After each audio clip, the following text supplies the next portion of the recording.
नमस्कार, आपके साथ मैं हूं आसिफ शेख। प्रधानमंत्री नरेंद्र मोदी ने गल्फ के दो देशों का दौरा किया, एक संयुक्त अरब अमीरात में, दूसरा कतर में। जहां संयुक्त अरब अमीरात के अबू धाबी में भव्य स्वामी नारायण मंदिर बना, वहीं कतर के साथ प्रधानमंत्री मोदी ने द्विपक्षीय वार्ता की। पीएम मोदी की पहल पर जिस तरह कतर ने 8 पूर्व नौसैनिकों की रिहाई की, वो बताता है कि अरब के देश भारत के लिए कितनी अच्छी धारणा रखते हैं।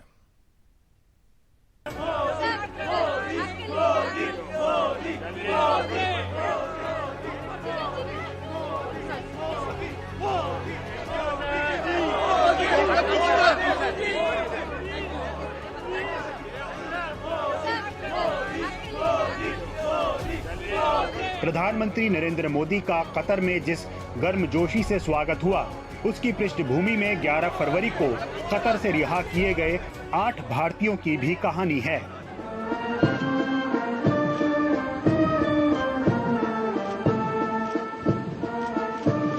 प्रधानमंत्री मोदी का पूरे राजकीय सम्मान के साथ आवभगत हुआ। कतर के अमीर शेख तमीम बिन हमद अल थानी के साथ पीएम मोदी की द्विपक्षीय वार्ता हुई। प्रधानमंत्री का ये कतर दौरा उस समय हुआ जब कतर सरकार ने 8 पूर्व भारतीय नौसैनिकों की फांसी की सजा माफ करते हुए उनको भारत आने की इजाजत दे दी और वो भारत लौट आए।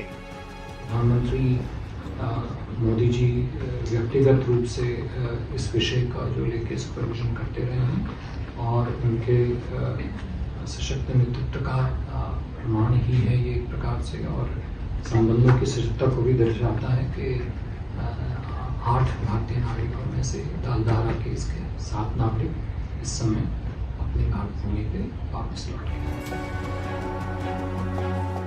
अगस्त 2022 में कतर की खुफिया एजेंसी ने कथित जासूसी मामले में दोहा में 8 भारतीय नागरिकों को गिरफ्तार किया था।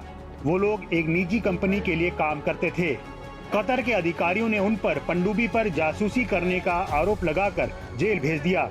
इस मामले में उनको मौत की सजा सुनाई गई थी। नवंबर 2023 में भारत सरकार ने कतर की एक उच्च अदालत में मौत की सजा के खिलाफ अपील दायर की।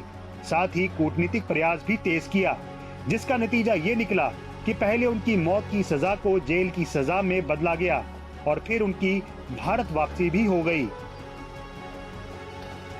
डिप्लोमेसी में गिव एंड टेक तो चलता ही रहता है।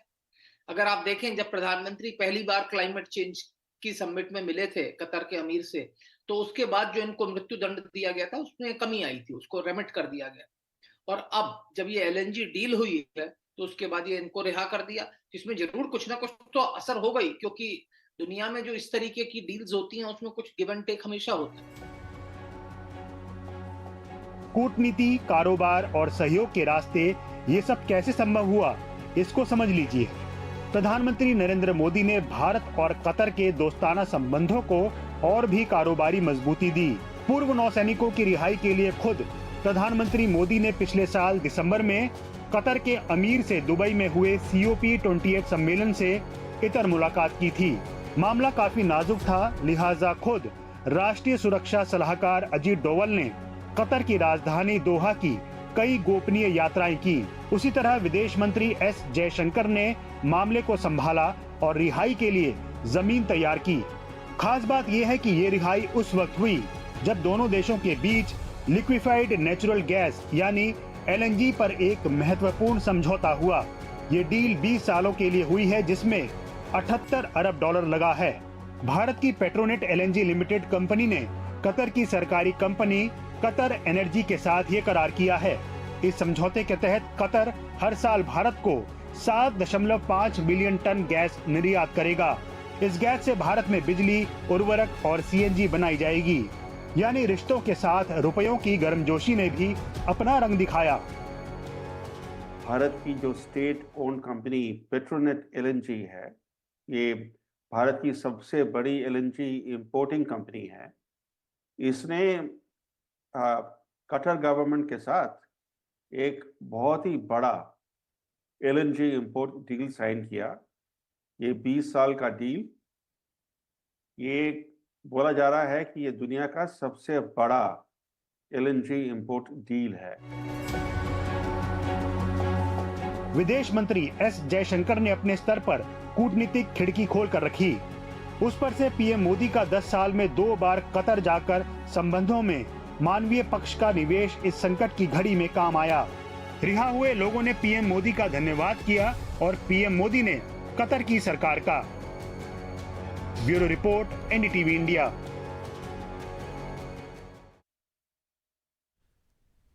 किसी अरब देश में भव्य हिंदू मंदिर बनना एक बड़ी बात है। अबू धाबी में बने मंदिर को लेकर प्रधानमंत्री मोदी ने एक बड़ा खुलासा किया था कि वहां की सरकार ने बस एक बार कहने पर उतनी जमीन दे दी जिस पर भव्य मंदिर बना। अबू धाबी में जिस तरह पीएम मोदी का स्वागत हुआ, उसके बाद वो बार बार UAE और उसके राष्ट्राध्यक्ष का शुक्रिया कर रहे थे।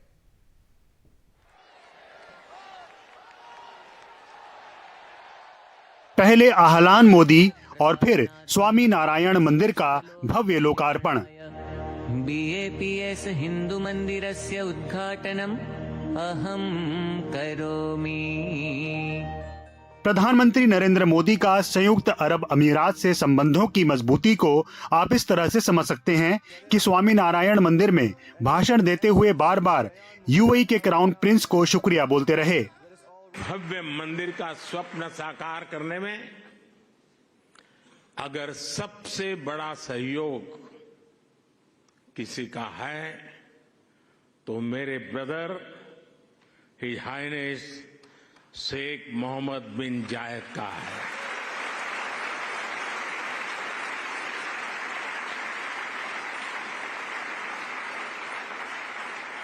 मुझे पता है कि प्रेसिडेंट ऑफ UAE की पूरी गवर्नमेंट ने कितने बड़े दिल से करोड़ों भारतवासियों की इच्छा को पूरा किया है। दोनों देशों के बीच कूटनीतिक संबंधों के साथ सांस्कृतिक पक्ष भी अब निखरने लगा है। अबू धाबी में भव्य हिंदू मंदिर की तरफ आज दुनिया देख रही है, जिसका प्रस्ताव 9 साल पहले UAE के राष्ट्राध्यक्ष शेख मोहम्मद बिन जायद को खुद प्रधानमंत्री नरेंद्र मोदी ने दिया था। पीएम मोदी की एक गुजारिश पर UAE की सरकार ने 27 एकड़ जमीन मंदिर निर्माण के लिए दे दी। जब साल 2015 में उनके सामने आप सबकी ओर से यहां अबू धाबी में एक मंदिर का प्रस्ताव रखा तो वो तुरंत एक पल भी गंवाए बिना उन्होंने हाँ कह दिया।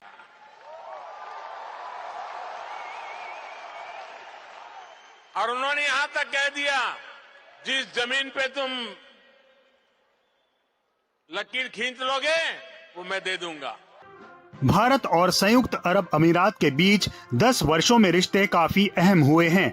2014 में पीएम बनने के बाद मोदी जब UAE गए तो 34 साल बाद वो किसी भारतीय प्रधानमंत्री की पहली यात्रा थी। पीएम मोदी अब तक 7 बार UAE का दौरा कर चुके हैं। दोनों देशों के बीच 85 अरब डॉलर का द्विपक्षीय कारोबार होता है। UAE में करीब 35 लाख प्रवासी भारतीय रहते हैं, जो वहां की कुल आबादी का करीब 35% है। पहले अयोध्या में राम मंदिर की ऐतिहासिक प्राण प्रतिष्ठा के बाद पीएम मोदी का अबू धाबी में स्वामी नारायण मंदिर का उद्घाटन कूटनीतिक हलके में काफी अहमियत रखता है। इसको आप इस बात से समझ सकते हैं कि एयरपोर्ट पर पीएम मोदी के स्वागत के लिए खुद UAE के राष्ट्रपति मौजूद थे। कि his highness Sheikh Mohammed bin जायद की उदारता के लिए धन्यवाद, ये शब्द भी बहुत छोटा लगता है। इतना बड़ा उन्होंने काम किया। मैं चाहता हूं उनके इस व्यक्तित्व को, भारत UAE रिश्तों की गहराई को केवल UAE और भारत के लोग ही नहीं बल्कि पूरा विश्व भी जाने। प्रधानमंत्री नरेंद्र मोदी ने कूटनीति को एक नया व्याकरण देने की कोशिश की है, जिसमें कारोबार से आगे मानवीय संबंधों को भी तरजीह मिलती है।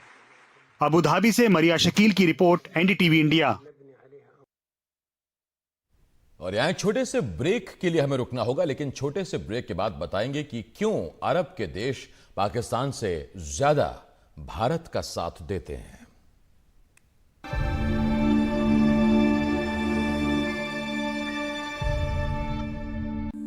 और अब देखते हैं कि कैसे अरब देश जब भी जरूरत पड़ती है तो क्यों भारत के साथ खड़े होते हैं।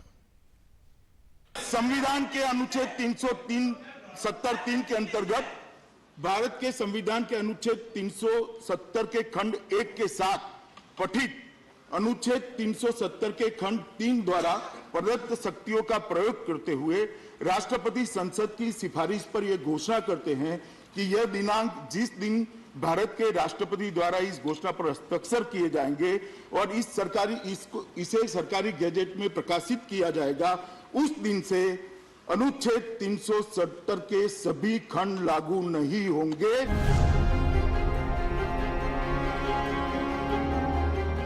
जम्मू और कश्मीर में अनुच्छेद 370 को खत्म करना मोदी सरकार की अरब देशों के साथ कूटनीतिक रिश्तों की भी अग्नि परीक्षा थी।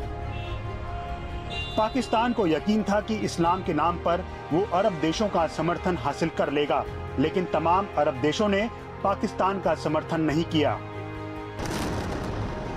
उसी तरह हालिया इजराइल और हमास के बीच छिड़ी जंग में भारत ने खुलकर इजराइल का पक्ष लिया, लेकिन अरब देशों से भारत के रिश्ते रत्ती भर खराब नहीं हुए, बल्कि रिश्ते और बेहतर ही हुए हैं। पीएम मोदी की पहल से सऊदी अरब और यूएई सिर्फ तेल और गैस का निर्यात करने वाले देश नहीं रह गए हैं, बल्कि उससे आगे व्यापार के दूसरे क्षेत्रों में भी इन देशों ने हाथ आजमा कर कामयाबी पाई है। इसीलिए अरब देशों में यूएई के बाद खबर है कि बहरीन में भी भव्य मंदिर बन सकता है। Bureau report, NDTV India.